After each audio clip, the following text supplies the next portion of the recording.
Hello, everybody. 12 Faces of Sober Speaks podcast, episode number 73. But this is the very first of season 3. First and foremost, I want to start off by saying Happy New Year. Welcome to 2023. I hope that if you did have a New Year's resolution, that you are sticking to it right now. And if you didn't, like myself, just, hopefully you're just bettering yourself every day without, actually setting a whole lot of things. Before I jump into today's interview, 12facesofsober.com, 12facesofsober.com. You can get the merch that I have on there. I have hoodies, t-shirts, beanies, slides. I know people probably not wearing slides in the winter time, but got some slides, a little bit of everything. What else I got going? I'm still working on the children's book. It's about baseball. I talked to the publisher. Hopefully I'll be able to get that done here probably within the next month or so, because the goal is to have it out before the baseball season starts, and I'm going to send it out to all the various teams throughout the MLB. I'm going to try to send it out internationally to different teams and have it translated in different languages. Also, let's see.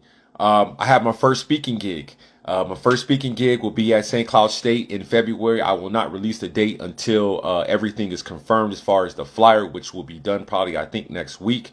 The good thing about that is I will be speaking to not only, I'll be speaking to veterans at the campus, and I'll also be speaking to the recovery program. And, being that I have not only a bachelor's and a master's degree from St. Cloud State University, I am definitely happy and honored to be able to have this chance to share my past, my experiences, and the fact that, hey, I came from this institution and this is how my life was once I graduated, the problems and challenges that I faced going into it, and how life is now that I finally gave it up, gave up alcohol. Dave, what's going on, brother? Happy Saturday. Ladies and gentlemen, Dave is, he's like family. He reaches out to me every morning with a text, not a social media text, actual text. And very thankful for that. Like I said, there's some mornings that are tougher than others, and he always has the right quotes that he sends me. So again, bro, thank you.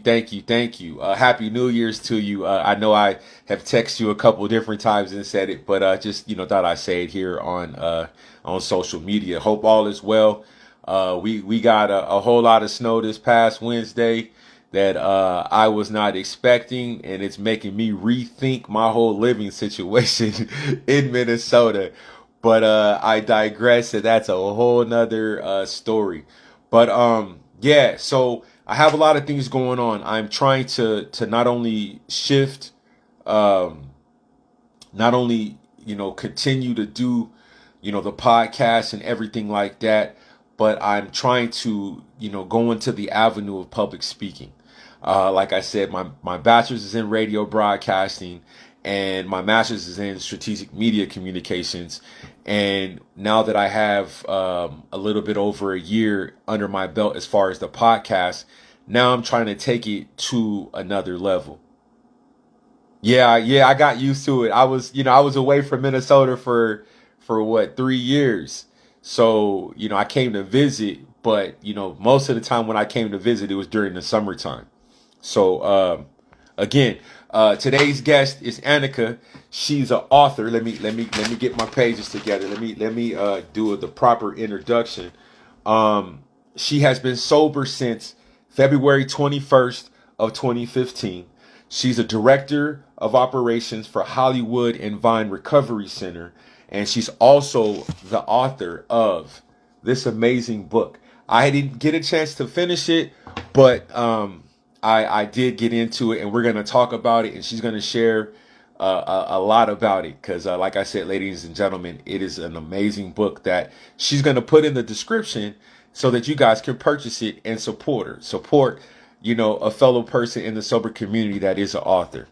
All right, now let me but yeah, so like I said, there's a lot of things on the horizon for 12 Faces of Sober. Let me see. All right. I think you have to accept it. Let's see. Oh, I hope you're, let me see. There we go. I hope you're not on your computer because it might not work if you're on your computer.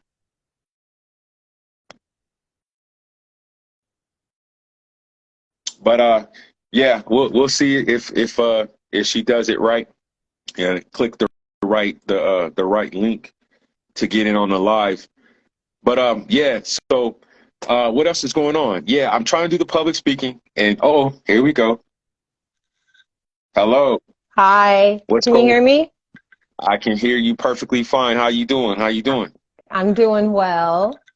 Thank you for joining 12 Faces of Sober Speaks podcast.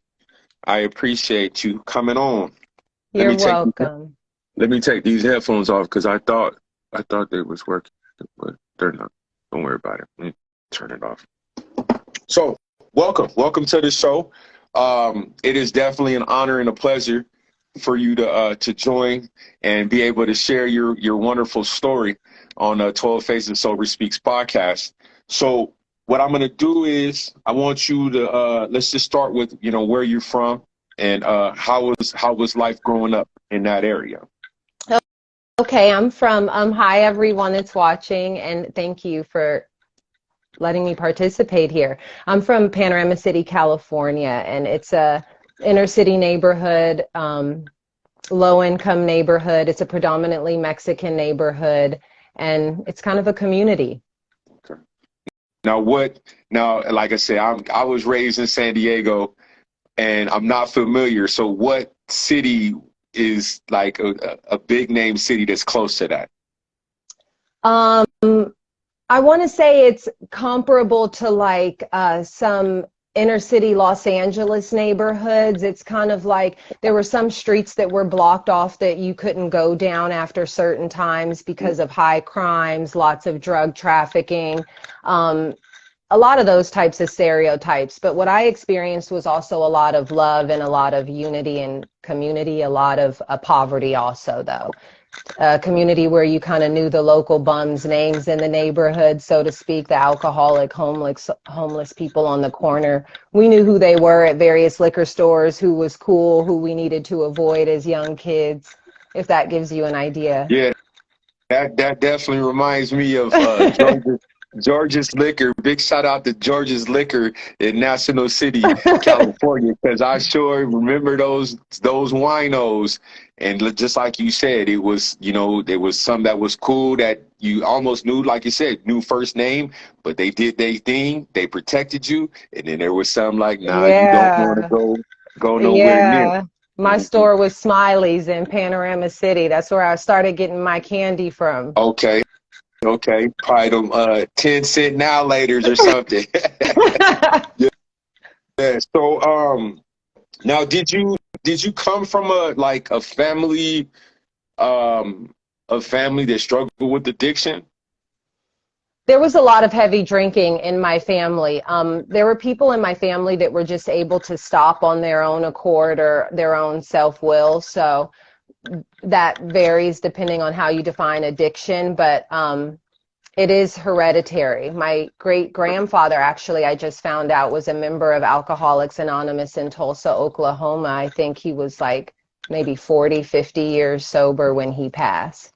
So there Okay, is a history of addiction in my family okay, that's and cool. heavy Now drinking.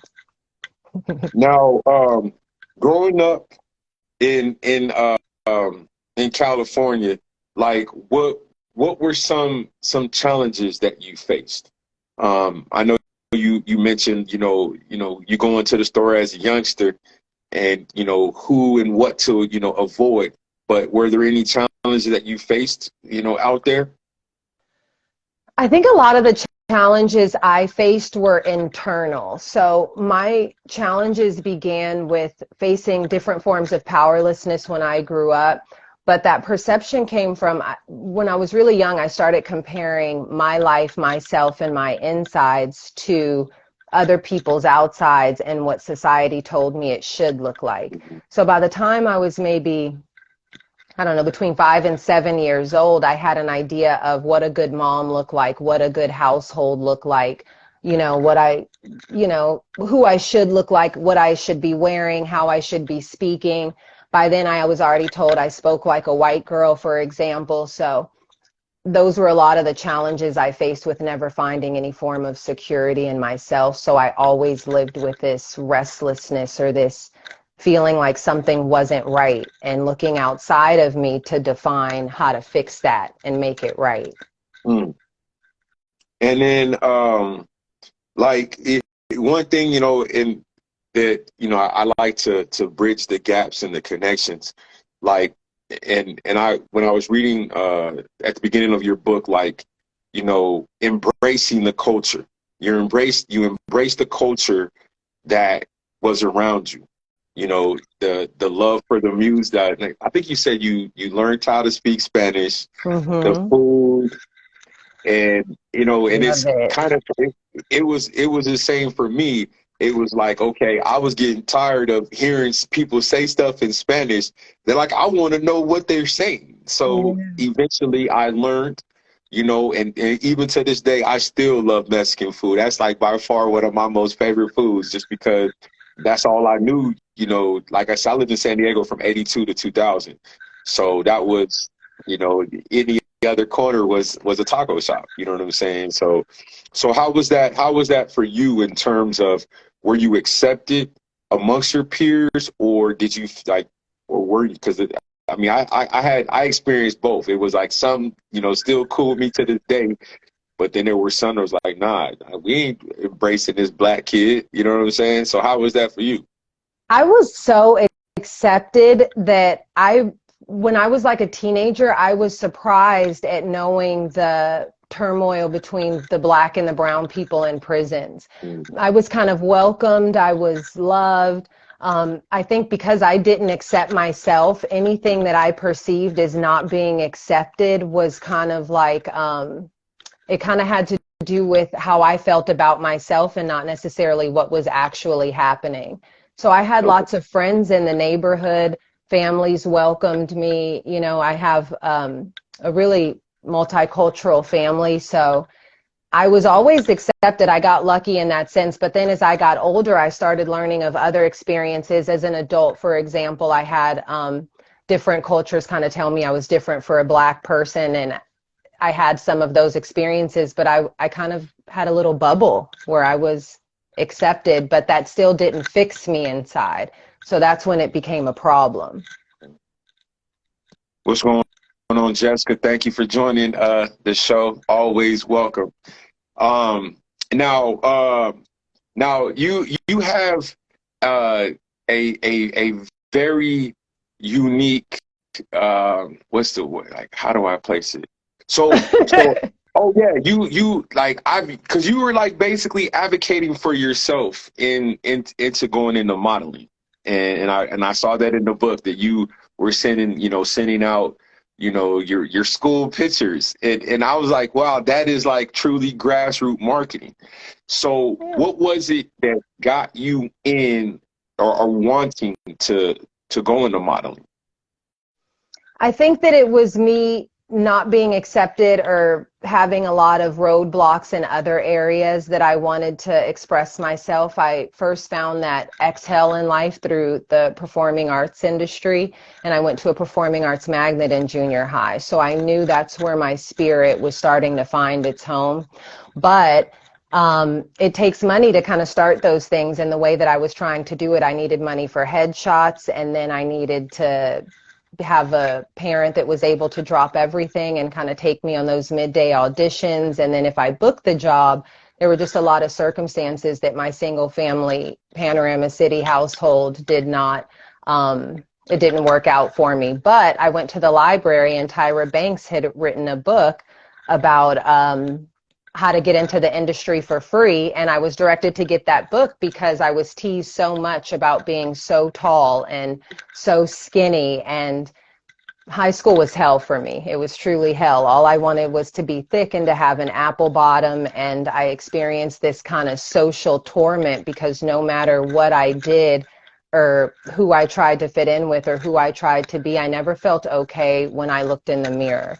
And then once that started to also reflect in my outer circumstances in my social life, I didn't know what to do or how to continue wanting to go on for another 4 years of high school.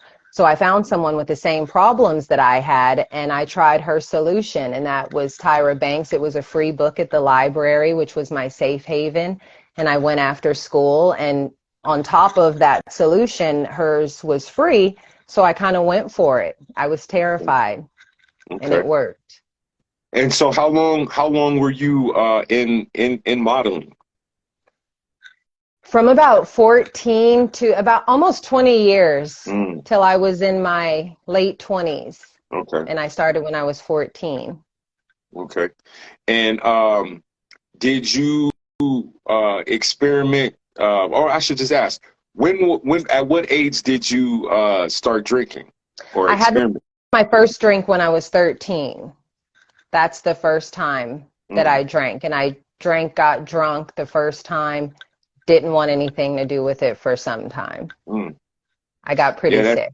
that yeah, that it seems to be the norm because of the first time, the first time I experienced, like, tried drinking, I was about 4 or 5, but the first time I got drunk was 12. And from 12 to probably about 14 or 15, I was like, I'm not putting this stuff in my body.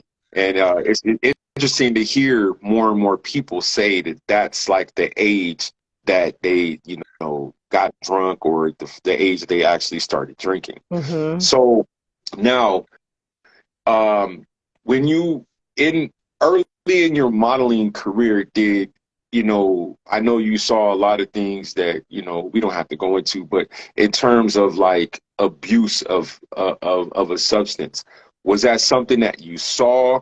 Was that something that you partaked in? Or were you kind of, like you said, you took a step back after you got drunk the first time? It was like, I'm not going to really mess with this. I think that there was drinking and drugs, but it wasn't, I didn't surround myself with people that were heavy into it, or I just wasn't abusing it myself. So it wasn't like the stereotypes that I often hear. There were some people that were doing coke occasionally. I think there was a lot of weed smokers around. Um, if you want to find it, you can find it. And when I did want to find it, it was definitely there, but it wasn't really prevalent in my modeling experience by any means. Okay. Now, as I was reading your wonderful book, you talked about traveling. So how was that traveling?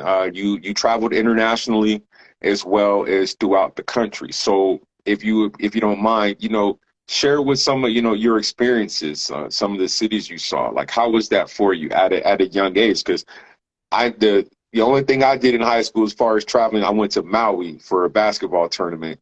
And after that, that was just, maybe somewhere in California. But other than that, I wasn't moving around like that. So how was that for you? It was an experience. I think the biggest experience was living in Africa for several months. That was probably one of my greatest experiences and spiritual awakenings that I had.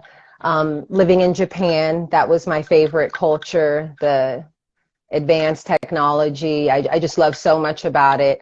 I got to travel through the continent of Africa, and I just got so many experiences traveling the world, learning about different cultures, learning about how they perceived Americans, and really expanded so much. Yeah, yeah. I noticed that, and I also know that there's a something that we share. We both had a chance to go to South Africa. So you mentioned about a spiritual awakening, and I didn't share this with you when we were talking a little while ago, but I think that was my first trip.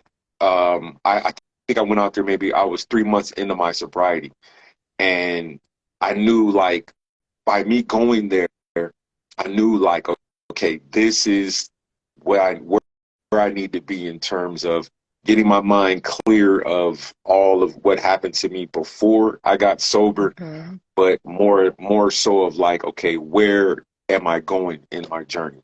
And let me tell you, I was afraid because I knew, you know, I did another study abroad in Mexico, but I'm like, okay, I'm on a whole nother continent. Nobody can see me. Hmm. What do I do? And I felt like, you know what, I want to continue this journey because I've tried to stop drinking numerous times and couldn't. And so that I thought that was really cool. And then where did you go again in South Africa? I lived in Johannesburg, and then I lived in Cape Town for Fashion Week. I know you mentioned you went to Cape Town also. Yeah. Yeah, I was in I studied in Port Elizabeth at Nelson Mandela University, but I was in Cape Amazing. Town, I think. Oh yeah, with Table Mountain. We didn't get a chance to go to Table Mountain because it was like high winds when we were out there. But that's the only thing that I mean I saw it, but well, Hmm. did I see it? But yeah, it was something. Oh no, that island was it Robbins Island or something like that? I Uh, think it's Robbins Island. You might have I been don't too. know. Okay, yeah, Yeah. yeah, it was a place, but yeah, it was definitely a good experience. Now, let's see. At what point do you think you know drinking itself became a problem for you?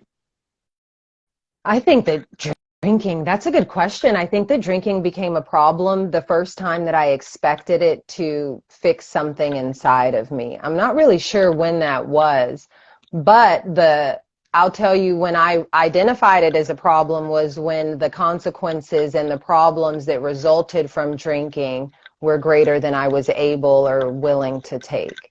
Mm, And I think that age was probably I started drinking alcoholically in my late 20s, and my drinking period was short, even though my plummet to that bottom wasn't. But those consequences and problems and just the annihilation of my life, it was too much. mm. And so was it you know you mentioned like internally. What were some of the things that you were facing internally that brought you to the point of the alcohol abuse? It was a spiritual malady. That's essentially what it was. By that time in my life, by the time I was in my mid 20s, because of the career that I was blessed with, I was able to accomplish everything that I thought was supposed to fix that restlessness that I spoke of earlier. And it didn't. All of the money, all of the travels, all of the people, all of the social accolades, everything I could have wanted or imagined, disposable income, financial security, it just still didn't fix what was wrong with me. And I didn't know what else to do. I had the money for the best therapy. I could have taken whatever medication. There was nothing working. And when smoking a joint wasn't helping me get out of that state, I kind of found that alcohol did. And then it became cheaper at a certain point. So because it was cheaper than like getting an eighth, I would go and get I don't know, a fifth or whatever I could afford at the time. And then I was able to actually drink to a point of blacking out. I don't know if I was necessarily suicidal, but I just had no desire to live once I accomplished everything I thought would make me happy, and it didn't. That hopelessness was new for someone like me because I am a strong, determined Black woman, and if it is to be, it's up to me and the God I love, and I can do anything until I couldn't. Mm. And it was kind of like, uh-oh. So I started drinking alcoholically, quickly started making alcoholic decisions, and was off and running. Now you mentioned about therapy. Now I didn't start seeing a therapist until I got in the army, and that was probably about I was about 30. I got in the army at 29, going on 30. I don't think I saw my first therapist until I was about 31, maybe 32. Now, why, as you know, growing up in a Black household, it's when it comes to mental health, sometimes it seems like, at least I know growing up for me, we didn't have those type of discussions. Like, okay, you got problems, you're gonna have to figure it out. compared to like saying, all right, yeah, you struggling with this, you withdrawn from X, Y, and Z. Maybe you should go talk to somebody else, since you may not, you don't want to tell us, go tell somebody else. So how was that like? Did you think at that point you needed therapy, or you felt like you said, the bottle was more important? Because that's what it was for me. It was like, man, the heck with therapy. I could just drain my problems in alcohol and thinking that I was solving those problems, but I wasn't. Yeah, I never had that belief. My experience was, it was kind of unique in the sense that alcohol, it was never a problem for me. It was a solution to a greater problem, but I was allergic to the solution that I kept choosing, which became catastrophic. But I had been to therapy. I started going to therapy when I was like 17, 18, just to prove that there was no help out there. Um, and it turned out to be right in that sense, just in my experience with therapy at the time. But as far as it goes with my household, it was okay to go see therapists. My mom had an experience with mental health issues, and so I was able to see it work in beautiful and miraculous ways.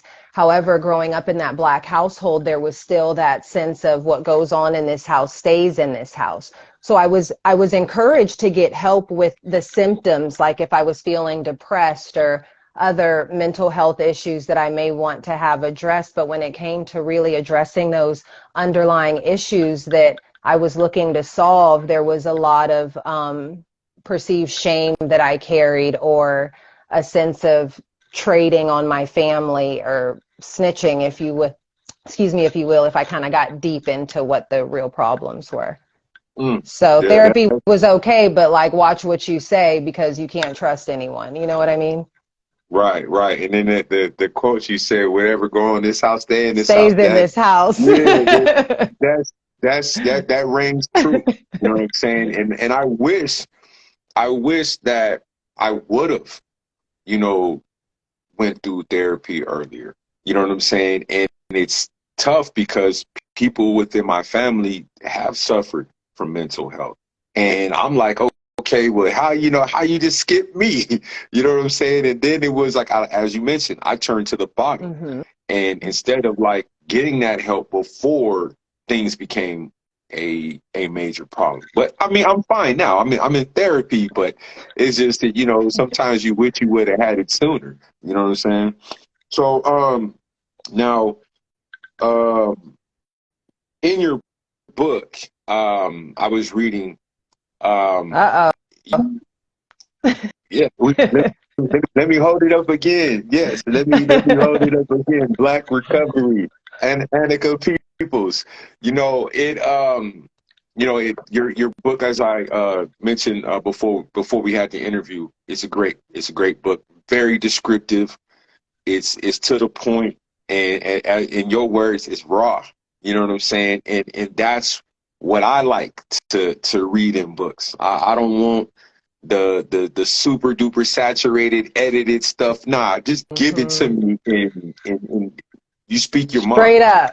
Yeah, and a few things that it took me back to my childhood was, I'm not ashamed of saying it, but I read Judy Blume, and when I saw it, I was like, Yeah. I haven't even thought about that author since the 80s. You know what I'm saying? Or the late 80s, early 90s. Was it? Yeah, I think it was, yeah, elementary. So yeah, and I used to love to read books. That was one of them that I read, and I read that book. I can't think of the title right now. I didn't write it down in my notes, but um, I think what was key in the book was that you made a list at a young age, and you revisited that list later on in life. And I'm like, now I'm trying to go. I might have to go through my shoebox of memories and see if I have a list, because I'm sure that I have. And so I guess there's two questions. One, at such a young age, to be able to write that list and then to remember, I don't know if you kept it down or if you just stored it in your memory, but to revisit it later on in life, which I think is like dope. So how were you able to do that? And, you know what I mean? Remember, did you write it down? Oh, I think that's a good question. I think that it was from a lot of suffering. So that list was my reason for living. Those goals and those dreams was what I was waiting for to actually finally be happy. So I think I reminded myself of them throughout the day so much. For example, when I just hated my life and everything that was going on. I knew that if I were to accomplish, let's say, getting the degree, getting the house, getting that security, then I was going to be okay or be able to relax. Or if I felt lonely, I knew that once I found a boyfriend and ultimately a husband and a child and a picket fence, then I would be okay. So throughout the day, as these restlessness, this irritability, all of my discomfort in life came up, I would rely on that list and make sure I was always taking an action towards fulfilling that list. So it kind of, I think my life became my list of goals and who I wanted to be, and it started to define me. So Mm. And then that's kind of shout out heavy. to my brother. Shout out to my brother Martin. Hi, He uh he Martin. he has a copy. He was on my podcast. I hope you're doing well, bro. Happy New Year to you. Happy New And Year. so like with did you from your drinking, did you experience any legal problems? Did you you know what I'm saying? Look, I had to saturate it, down and then kind of pick it up a little bit. Let's get into the meat and potatoes, you know what I'm saying? So did you I mean, you know, sometimes when you get into situations with alcohol, it leads to problems. Yeah. And so did you face any? And do you care to share anything if you did? I am going to share. I don't necessarily want to, but the idea that someone else out there could be facing these problems, I can't wait to, if that makes sense. This is the first time anyone has ever asked me questions specifically related to my story and my memoir published. So this is an exciting experience. I want to thank you again. I, I'm more I, nervous than I thought I would be. don't be that's why I told you I told you before that I was gonna I was gonna have some questions and we went over some And and then you were then it's going to gonna hit me be with I'm gonna some. hit you with some too.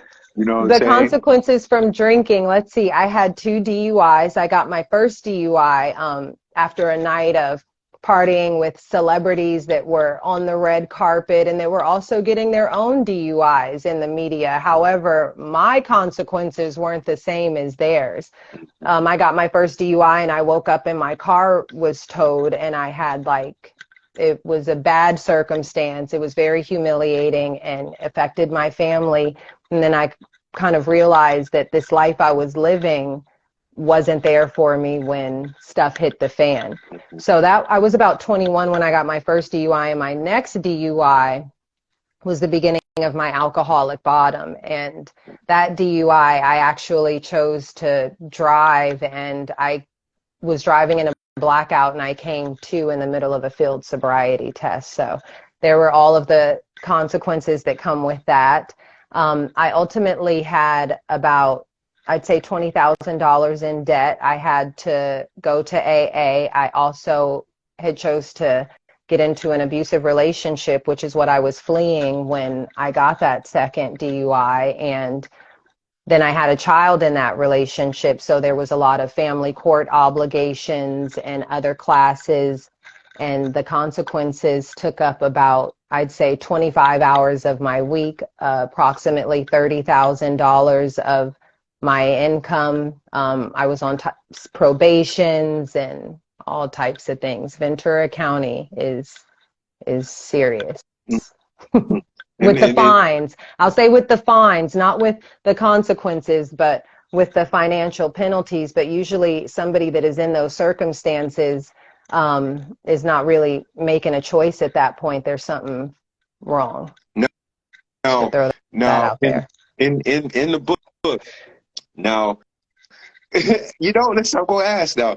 The in the book, was that your first DUI or your second one that The second.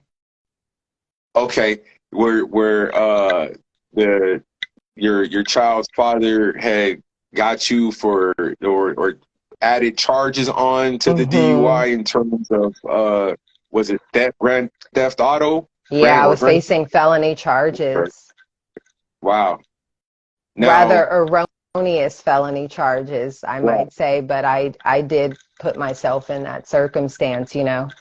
mm, I'm sorry I'm gonna say it sound like he was being petty. I'm sorry. Yeah, that's messed up though. Yeah, that's truly it's truly messed up. Now, Thank you for did sharing that. now I you're welcome. Now I got it. You know, I this is a tough question, but I want to ask. What did Uh-oh. what would you say you learned from, if not both of those DUIs? Looking back on it now, like what do you think you learned from it? I think I learned to beware of making permanent decisions based off of temporary feelings. I think I learned that alcohol was starting to bring me to make decisions that were outside of my moral beliefs. I think I started to experience the powerlessness over my ability to stop drinking. By the time I got my second DUI, I actually wanted to stop drinking. I wanted to be free in so many ways, and I felt like I was a slave to this abusive relationship. I felt like I was a slave to alcohol, and I knew there was a way out, but I couldn't really see that there was a way out. And I think that those DUIs kind of brought me to an acceptance of that. That was like what I experienced inside as far as personal growth. But I think one of the main things I learned was that getting a DUI, the consequences were very different from county to county.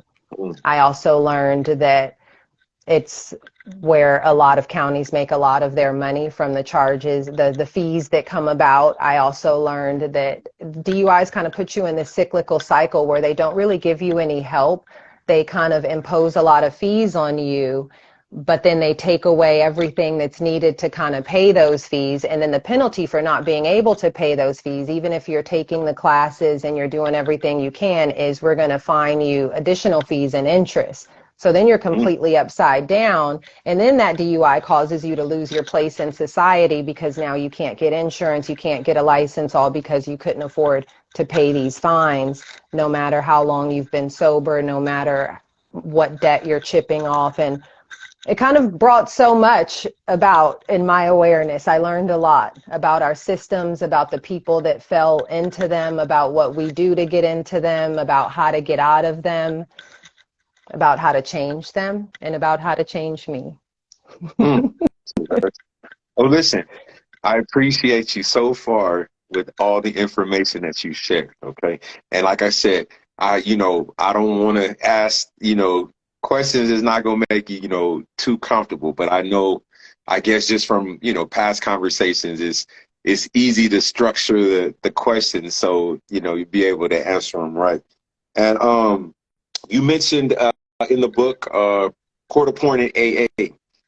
Was that the like I guess because I've been going to AA off and on since 2008, and obviously I've only been sober since 2016. When I first was going, I was just like, man, I'm staying with my mom. She's like, you either go to AA or you got to go stay somewhere else. So I'm like, all right, I go to AA, but I wasn't mentally prepared because I would go to AA and then leave AA and go get something to drink afterwards. Yeah. But that was, after getting that arrest in 2008. Like my life was just all over the place.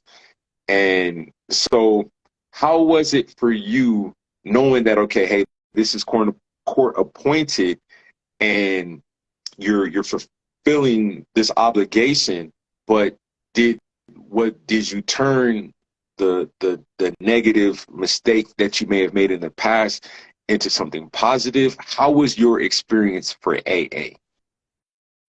My experience with AA, because I was court appointed to AA for the DUI, I was able to learn about alcoholism. I was able to find camaraderie and fellowship and people that kind of understood what I was going through. But on the other side of that, for family court, I was ordered to AA in order to find a sponsor that was supposed to validate my ability to parent my child, and it was supposed to validate and be able to write a letter expressing this validation, who I was in society. And that became a problem for me because my going into AA, I was going into it looking for someone that would fulfill the obligations to make these people believe that I was more than this small set of circumstances that they were judging me by. And the livelihood and safety and future I wanted for my child was hanging in the balance.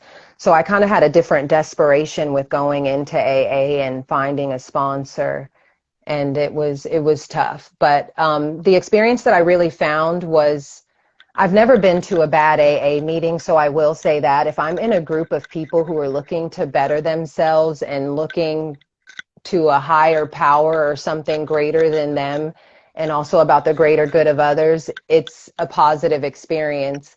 However, it can be a very lonely experience when you're often the only Black person in the room. And so when it starts off with surrendering to this form of powerlessness, I felt very divided because a lot of people in the room didn't experience the same powerlessness that I come from, that I had to overcome in order to live the same lives that they were able to live freely. So it was hard for me to identify and to relate and to surrender under those circumstances. And a lot of that was my own perceptions and my own limitations. However, that's all I had at that point. So it was tough. AA needs a lot more diversity, and I hope that I get to spread that. But I will say that I was surrounded by people that, I mean, carried me, picked me up, loved me. I was able to find my people. I just had to stay. And I don't know if I would have been able to stay through all of this if the life of my child didn't rely on me finding a court-ordered sponsor, which is why I think a lot of people don't end up staying, or so they share. Now, how long has Black Recovery been out? Oh, good question. I think maybe September, October of 22. I published it before I turned 37, and I turned 37 in November. So I think October. Okay. November, December, January, 3 months.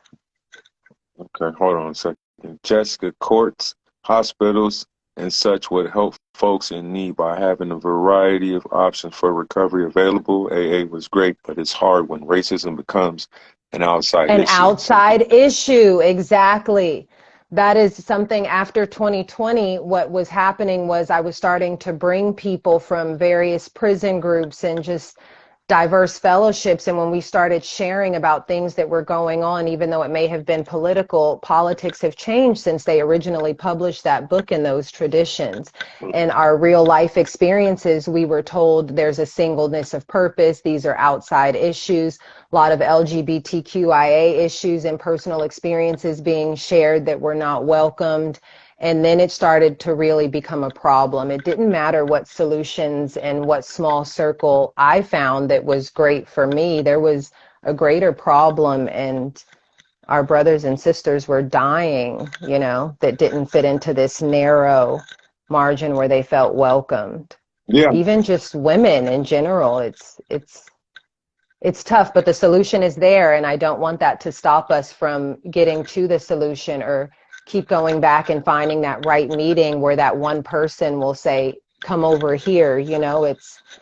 It's we all have to just have our own experience. Yeah, and see, that's the thing is, more people that look like us need to be active within the sober community. And not only, I mean, yes, AA is perfect, but it needs to be more of us out here speaking about it, speaking about our experiences, being comfortable, and I know that some of the things I may ask you may be tough, but this stuff needs to be heard, because there could be somebody who decides to get in the car today and experience something. but like I said, if they listen to this, maybe they'll rethink of getting in the car intoxicated. You know what I'm saying? Because these are the repercussions. You might have to pay a fine, X, Y, and Z. You might not want to go to an AA meeting or whatever it is. Mm-hmm. So it is. It's really important that we band together. And that's, like I said, I got the good people here, Martin, Jessica, yourself as well, that's open, that's okay with, like, hey, we make mistakes, but we're benefiting today. Now, what I want you to do is do me a favor. If you can open up your book to page 29. Oh boy.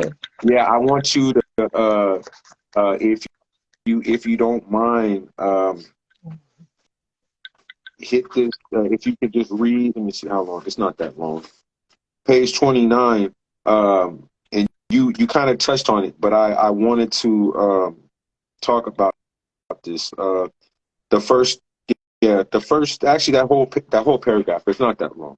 The If you first don't mind. paragraph? Yeah. Oh, no, no, no. The last one on the bottom of the page, right after Alcoholics Anonymous.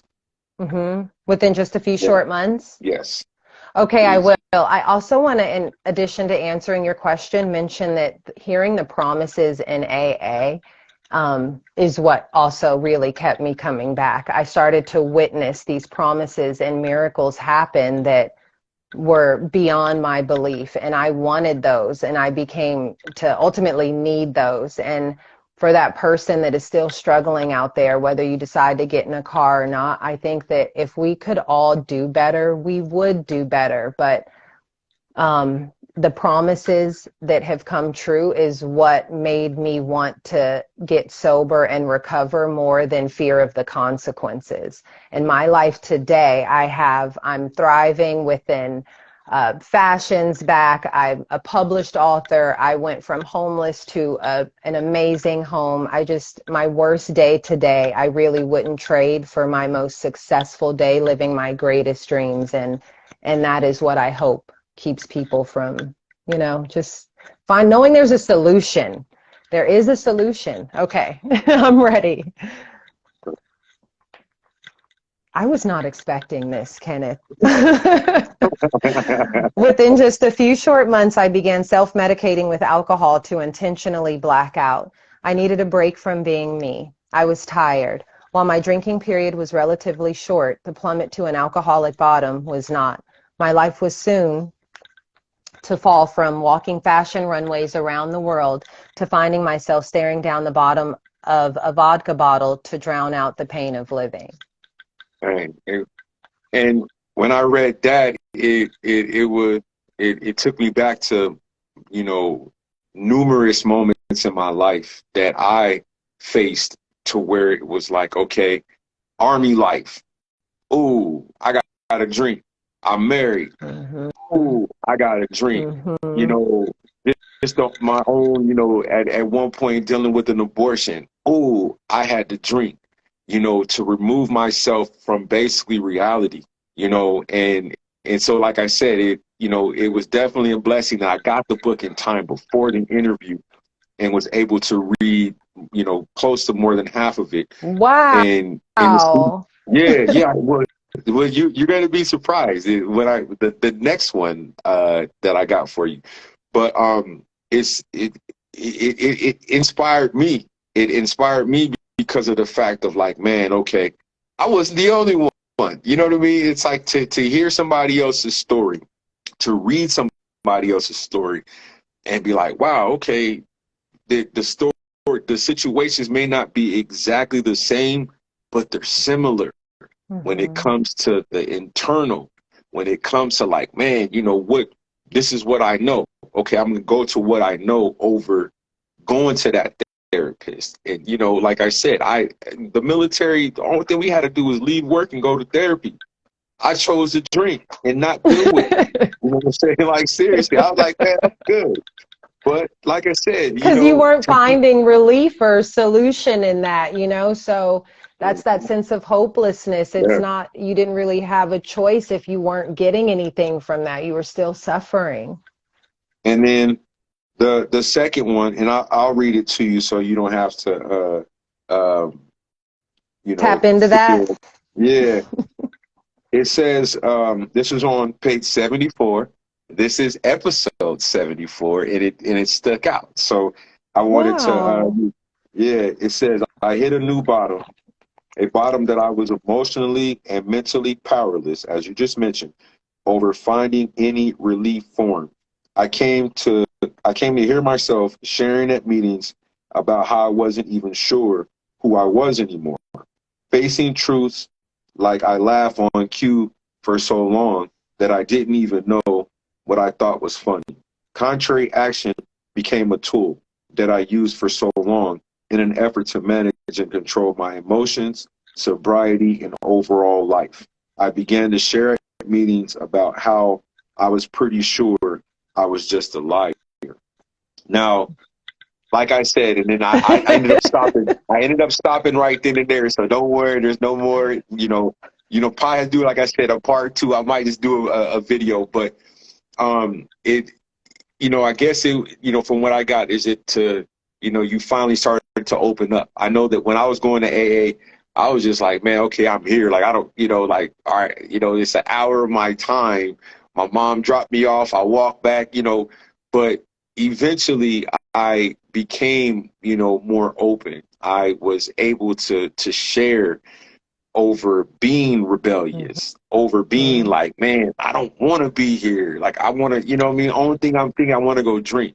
And so, like I said, but those are two, if not of many, within the book as far as quotes that, that I, enjoyed reading within your book. So I just wanted to share those Oh, two. No more. I'm not going to share no more, so you don't have to worry. Um, and let me see. thank you. And let's see what else. Let me see what else. Oh, can you describe the process of writing the book? Ooh, that's a fun one. Plot twist. Oh, emotional, revealing. It was very revealing. It was very emotional. A lot of the circumstances that were trying to my spiritual fitness had not changed, even though I had changed. And it was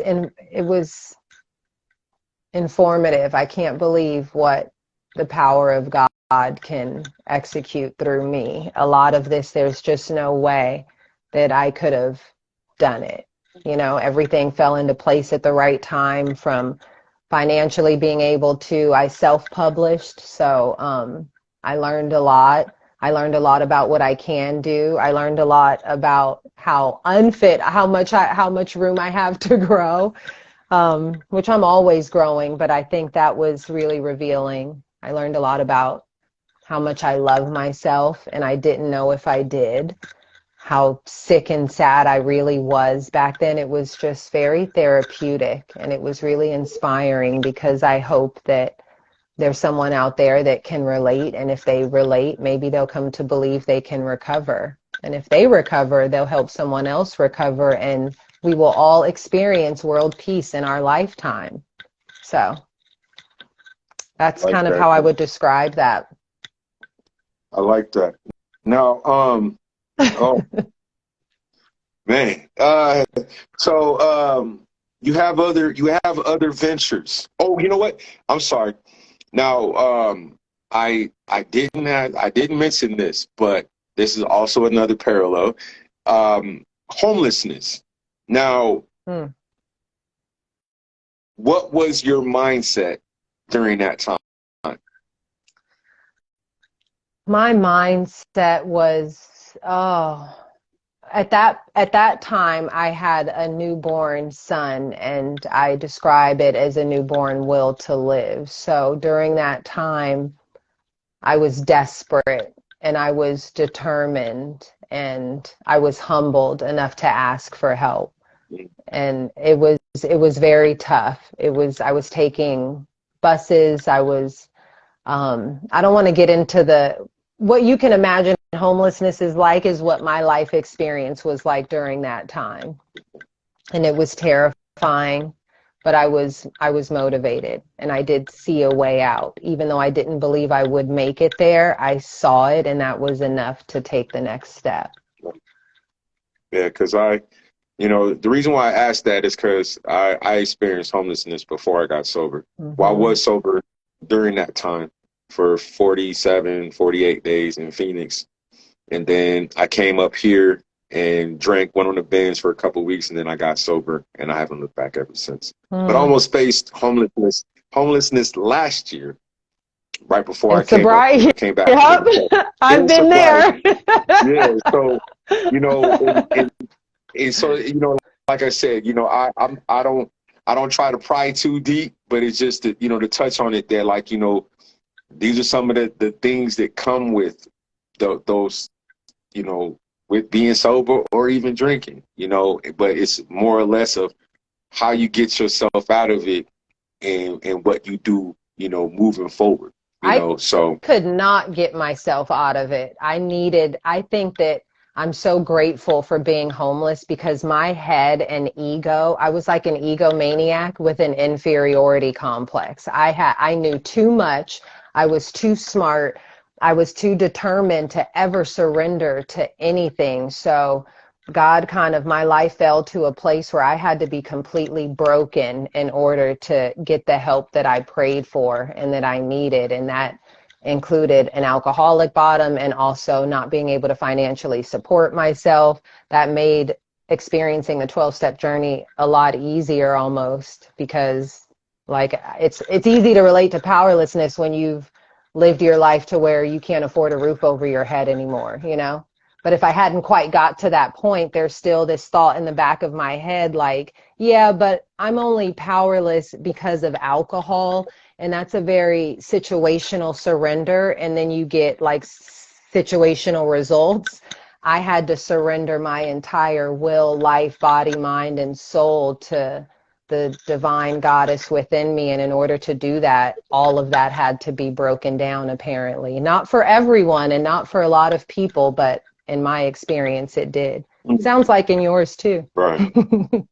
Yeah. Because look, when we met last year, I was in Panama City, and I was sitting there like, yeah, I'm about to get a house, blah blah blah blah. That didn't work. You know what I'm saying? And like I said, God had a different plan Yeah, for me. It still does. But absolutely.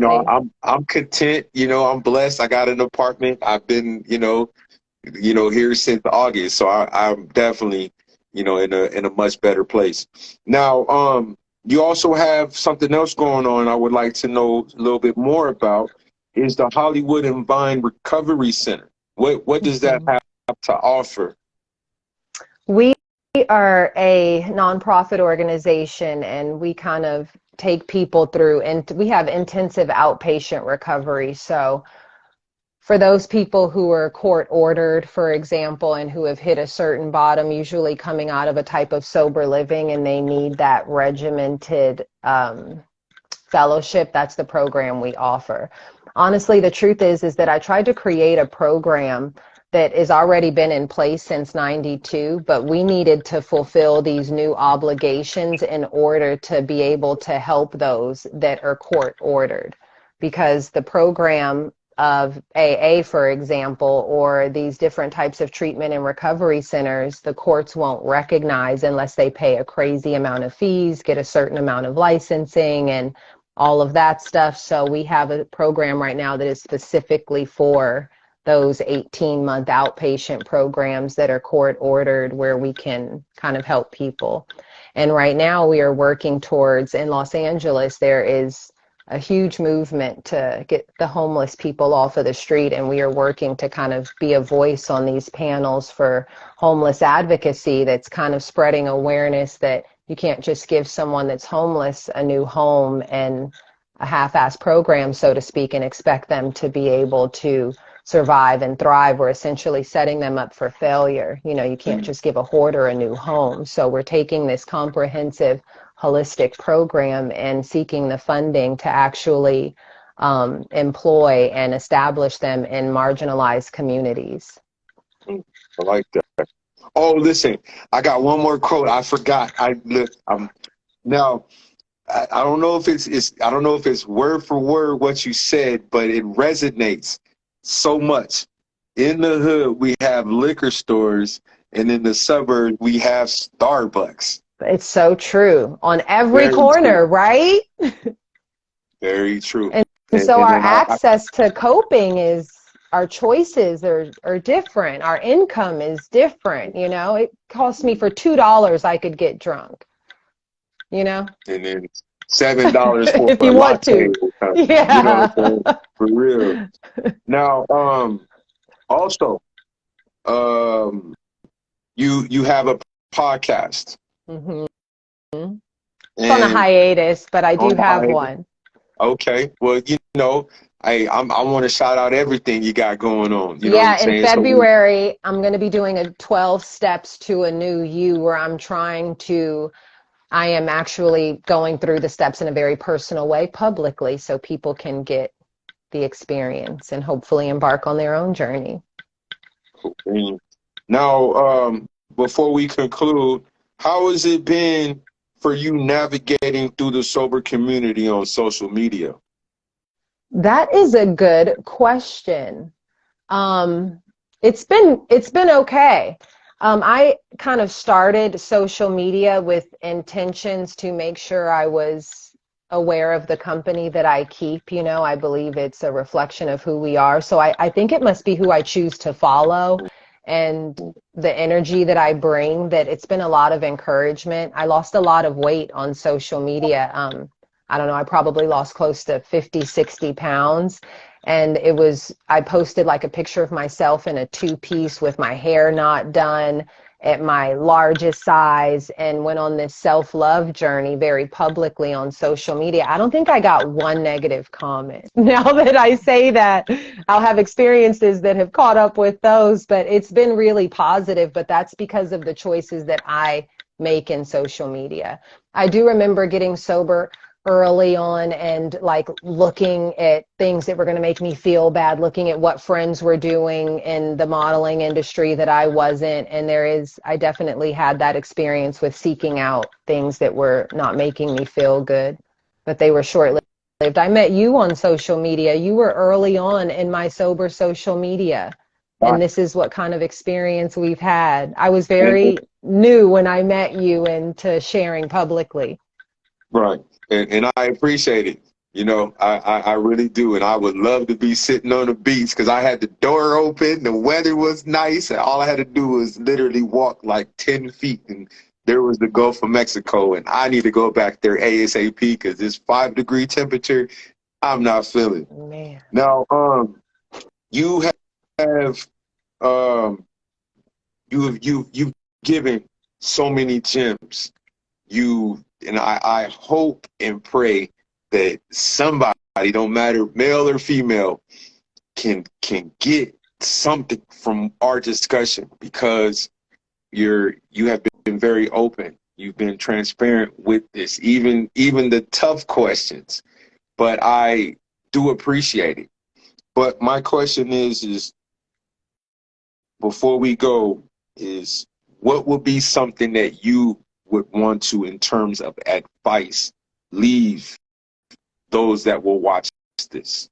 What is some, it could be the hardest of the hardest, tough love type advice, or it could be something more subtle and loving. I think that my advice would be to hold on to hope, because like hope that comes from inside of us is given to us in order to be fulfilled. And sometimes we can need to go on a really dark journey in order to kind of experience that light within us. But it's somewhere deep within there. And if you can't find it, if you're too cluttered and you don't feel any hope for your life or your future, that's something to search for. You don't have to find it, just keep looking, and the universe will kind of do the rest. So stay hopeful. Somebody It's easier, shouted you. small steps. Somebody shouted you out and said, "I'm proud of my niece. Has grown so much." Oh, that's my aunt. Hi, Andrea. I love you. See, I'm so surrounded by love. I didn't even know she knew about this. And It's just, the energy we put out there tends to be the energy we get back. My life is I'm going through very trying times right now, and that hope makes love happen all around me. So I hope Mhm. that someone can take that and apply it. Now, ladies and gentlemen, Anneca is living proof, despite going through triumph, that you can make it out much stronger and much better, and to be able to help others. You know, there was definitely an instant connection based off of our first conversation. And I have, seen the growth. I've talked to you numerous times, and it's really good. It's really good, and I feel honored because you said this was your first what? Your It first, you is said, my first interview, my first yeah, questions asked that relate to this yeah. here. And, and I appreciate you coming on and sharing and being truly honest with it. And one last thing is, where can they purchase the book? Um, and you can, you can say it and then text it to me so that I can put it on in the description to make sure that they get this wonderful book. Will do. You can purchase the book on Amazon. You can also purchase it on my website, annecapeoples.com. However, if you want to read it or you want a copy and you can't afford one, just message me, and I hope I can get one to you. There's a lot of spam out there, but if you can't afford it, I'll make sure that you get one if you want one. And she will, if you do purchase a book from her website, she will write a very nice, inspiring message. You You know, asked, I have a personal relationship with you, so, but I will actually. right, right, So that is okay. true. Well, also, where can they follow you on social media, respectively, so we can make sure that they are able to witness the positive energy that you exert? That was beautiful. Thank you. My Instagram handle is at Black Recovery Podcast, or the nonprofit organization is at Hollywood and Vine Recovery. Mm. Ladies and gentlemen, oh wait, hold on. Before I go, is there anything left? Is there anything that I miss? I hope that I hit, was able to kind of jump around with a lot of different things. I hope I didn't miss Oh, anything. thank you to Dave.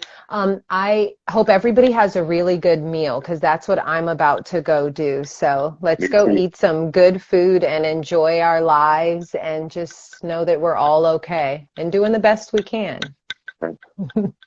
Annika, I appreciate you for taking your time, taking some time out of a Saturday and to share your story. And I know that it will help others. I want you to continue to, speak out because you have a powerful voice. And I know for sure that it will continue to help others like myself. And so once again, I thank you. I thank you. I thank Thank you. I thank you you. for coming on my podcast. And like you said in the book, this is only the beginning. You know It's what I'm only saying? the We're gonna have beginning. to do some collaborations for sure, because you definitely are a great person. So, but with Oh, that, thank you, ladies and gentlemen, for tuning in. Thank you bye. for listening. And like I said, just stay tuned to more promising things from the both of us. And this is 12 Faces Sober. You guys have a wonderful Saturday and be blessed. Happy weekend. You take care. Bye. All right, now.